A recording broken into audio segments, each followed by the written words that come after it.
Hello, everybody. My name is Darin Nakakihara, and I am a high school teacher from Southern California. And today, I am so honored to have the co-director of Ron's Gone Wrong, Octavio Rodriguez. Hello. Hi, everybody. And Ron's best friend out of the box, the voice of Barney, Jack Dylan Grazer. There you go. You nailed it. All right. You guys, first of all, congratulations on this film. I got to see it over the weekend. It was so good, except for one part, you guys. Wow. The one part where the principal yells at Barney and says, "Get out!" That's terrible. Never would happen. You know, as educators, we only think those things. We don't actually ever say them. Right. Maybe with the eyeballs just a little bit. Right. Maybe I should be thanking you for actually, voicing that for us. Can you guys think of any teachers that really had an impact or inspired you in your life? Like we love to hear stories like that. Wow. Yeah. Yes. My story is basically I was a bio major for 2 years, so I was going to be a dentist. And really, yeah. And there was a teacher. I'll make it really short. Basically, he transferred my units from Cal State LA to Cal State Fullerton, and I had been drawing all my life. And he actually transferred all that stuff and said, "There's a program where we're going to be starting up for like animation." So Data Lab, I see you out there. But he was for Cal State Fullerton, and I owe them a lot. But but for me, it was like that was the biggest significance kind of change in my life was going into that, and here I am doing film now. So wow, go Titans! Yeah, right.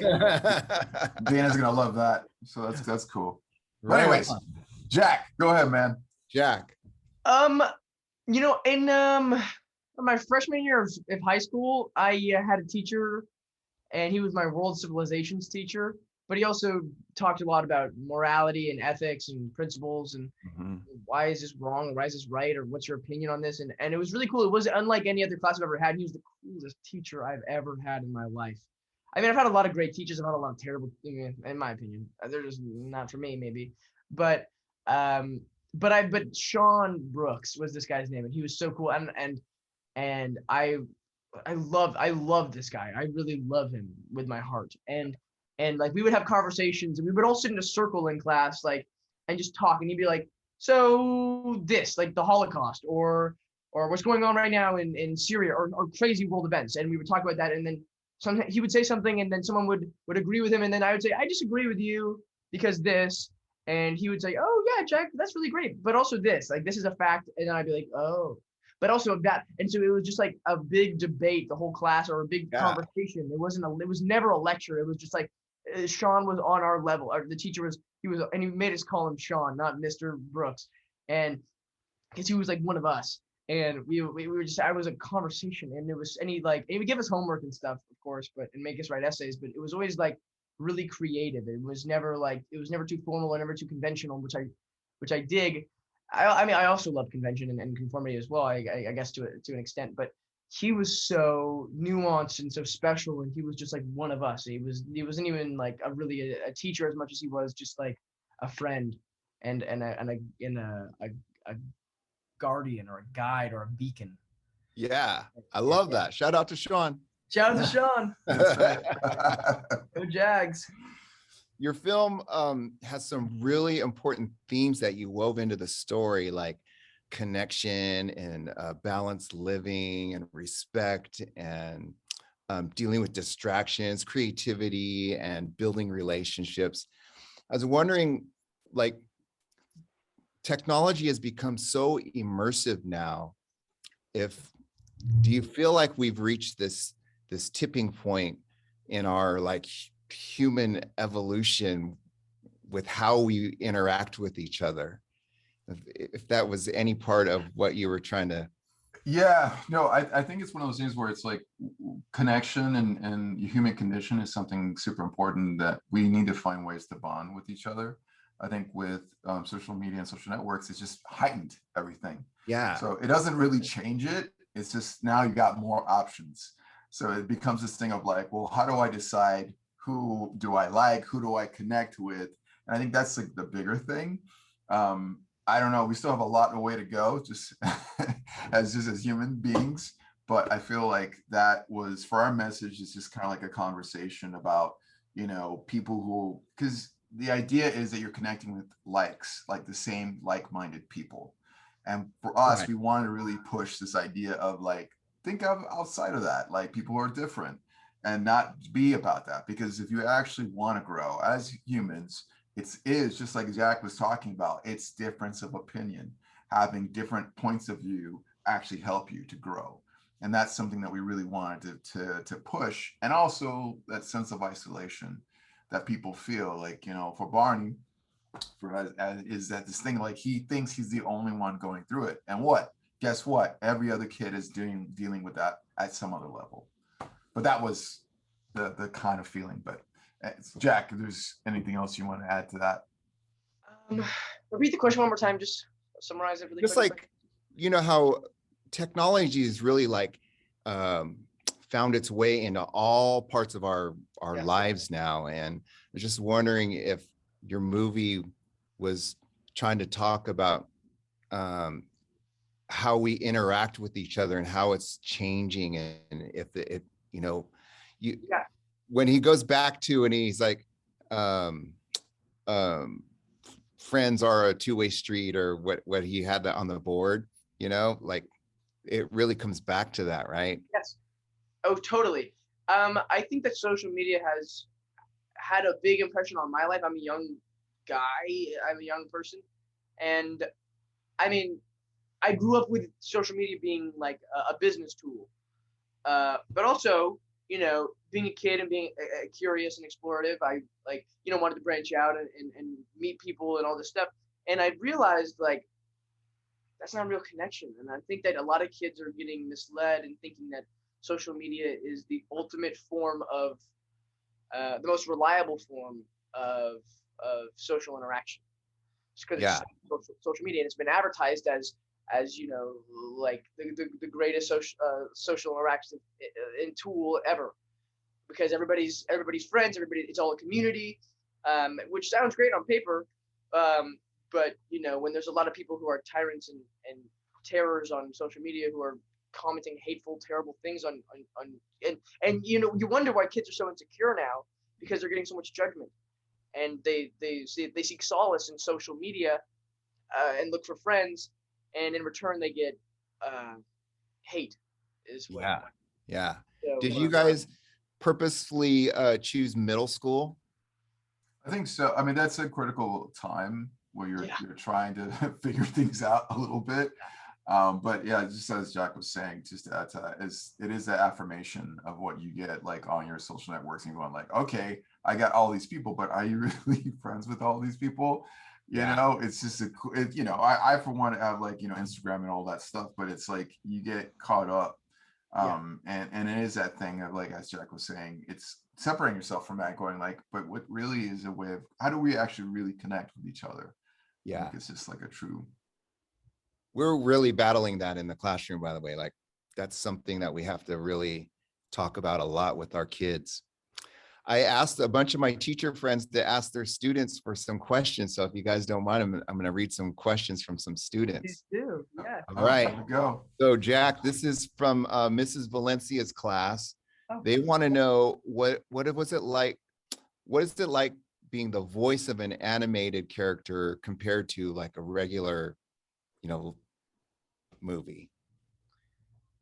It's a whole nother beast, but I love it in the same way that, like, you know, there's the conversation about like theater versus film. I think of anime, and I grew up with theater. I love theater so much, and I think I associate animation more with theater than I do with making a live action film. I have to be theatrical. I have to be animated, you know, and it's all in the voice, and the emotionality has to be brought forth through the voice. I mean, obviously when I'm in the booth, I when I have to jump, I'll do like a like I'll do a movement just to get myself there. I'll Yeah. move my body. You know, I'm not stiff as a board, but And we love I all those really efforts, enjoy by it the because way. it's like it is a challenge to, and I always love taking on a challenge. It's the most fun, and I love it. I love animation. It's very different. It's very different. I don't have to memorize my lines. That's that's a cool thing. That's true. Right, right. So Octavio, I read that all the voice actors, it was done remotely. So was there a challenge in trying to recreate the emotion of them being in the same room together? There was some a little difficulty. We did have before the lockdown, we were actually with them in the booth. So we did have like some setups of like talking to them and connecting with them. But a lot of times what we do is use a lot of reference and some stuff were in production so they could get inspired by that and go, hey, this is the sequence we're thinking about. We had one scenario which was great that happened with Jack and Zach, and they were actually in together to collaborate, which was really awesome. And you could just tell because it just pops alive. Right. And such great stuff in it. But alas, a lot of times we're always working like as we're giving like these lines, literally production is moving on other sequences. Things are moving so quickly that we're doing animation, also sound, and we're going back and then we're doing all this stuff. And for them, it's like, all right, let's see what we got here. We're like, okay, we got these couple sequences. We got another one coming. We just need this line. Oh, wait a minute. This is amazing. Can we get Jack to come in real quick? Okay, let's do this thing. But reality is it's just like in flux and it's a running train. It's not stopping. So it's pretty crazy. But like, as he was saying, we love the efforts, like all the vocals and everything that he was doing, like all that, we used all of it. It's like, hey, can you jump? Can you do this? Oh my God. And it's like, this is amazing. And we take it back, put into the edit room. It's like, okay, let's just change that, locate it, whatever. But it's like, all that stuff is, and yeah, you know, trying to inspire. It's like, you know, we were so fortunate to have the talent. Jack killed it. So, and I have to say one thing also, to combat that. I think that the creative department in this, I mean, Octavio and Sarah and JP and everybody was their passion and their vigor for conveying the story the way they wanted would make me so much more passionate about it too. Because obviously, you know, going into a booth and like doing that whole thing is much different than going on a stage and being in front of a camera and using your whole body. But they made it so that it was my whole body through my voice, if that makes any sense. Because they were like, oh, they gave me the best reactions, and I couldn't have asked for a better team. You know, they were so fun, loving, and supportive, and enjoyable to work with. So I'm super thankful for them. Yeah, it was totally like a synergy of like bouncing off collaboration, because we also used a lot of the video reference for the animators, because they're just like, how does he move? Like, well, look, check this out. And then Jack would be in there like, oh my gosh. And they would just get inspired. Like, all right, we're going to make these things happen. So yeah, it's like this nice going like reciprocation, like just bouncing off of each other, which is amazing. So I was going to ask, do they animate to his voice, or is it the other way around? The thing is, we take the reference because it's a jumping off point, and a lot of times too it depends on, but a lot of it is we take all of it and use all of it because it's to inspire the animators. So yeah. Okay, Lucas from Mrs. Schaefer's 5th grade class. They want to know, what was the hardest scene to create and act in? Oh, this is probably for me, right? Yeah, either one of you. Oh, I know the one. It's the one where I'm like talking about my dead mom. That, because we did that so many times, and I remember Sarah being like, Sarah was like, no, Jack, no, like, this is wrong. This is not the way you're supposed to do it. And I couldn't figure it out. I remember like, because I guess I was playing it like scared, where I could have been more sad. And also the thing about it was the biggest challenge, I guess, for this whole thing. I mean, it's all been a great, big, fun, loving, amazing challenge, which I love. I love taking on a great challenge. But the thing about this was, I've been attached to this film for like 5 years. since like the end of 2016. So being a 17-year-old or 18-year-old and having to match my 13-year-old voice is probably the biggest challenge. So going back and doing those emotional scenes where I have to be like, Ron is different, and I have to do that voice. I don't know what I'm doing. You did an amazing job. So that kudos, man. Like, and you killed it. So no, yeah, there's many scenes because every one, it's like we're looking for the heart of it. Yes. And yeah, Jack, yes, that one sequence was hard. But you know, every one we were trying to do, in the sense of like trying to get, you know, the intent takes, I would say all of them is kind of like that. It was never like, the pitch of the story was pretty much stayed the same, but the actual emotions and stuff that we were looking for took a minute to get there.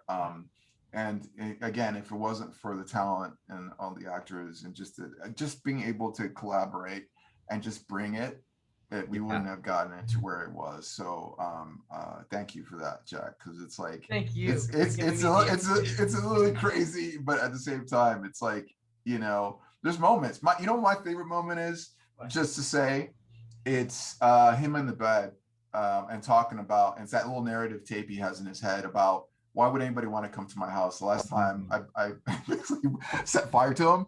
That moment and the way that Jack did it, it's just, man, it breaks my heart every time looking at that. As a parent with kids and stuff, and I have, you know, 3 kids, and my oldest reminds me so much of you know, of Barney. So it's a trip. It's a trip, man. So thank you for that. It makes thank me you for giving me the arsenal to take the lead. Yeah, really. This is a great follow-up question. Gavin from Mr. Wislocki's class, he wanted to know how long it took to make the movie, and did the pandemic affect the release? And then for my own thing, I'm like, did you align it with Digital Citizenship Week on purpose, or was that just happened to work out? Got nothing with that. Usually, you know, animation movies, like on Coco, it was like 6 years because I worked on that. I had 3 years working on that project. It takes a minute for like animated movies. It was like 5, like as Jack was saying, 5 years to get this one out. It didn't really change anything. We were actually very fortunate for like DNEG and for Locksmith to be able to get the pipeline and be able to do it remotely. Surprisingly, because of us being a startup company, we were able to kind of make that work. So we were lucky. At some places it may not have worked out that way, but I think also too that we had, before the lockdown, we had each other and we actually were interacting. So we had that shorthand.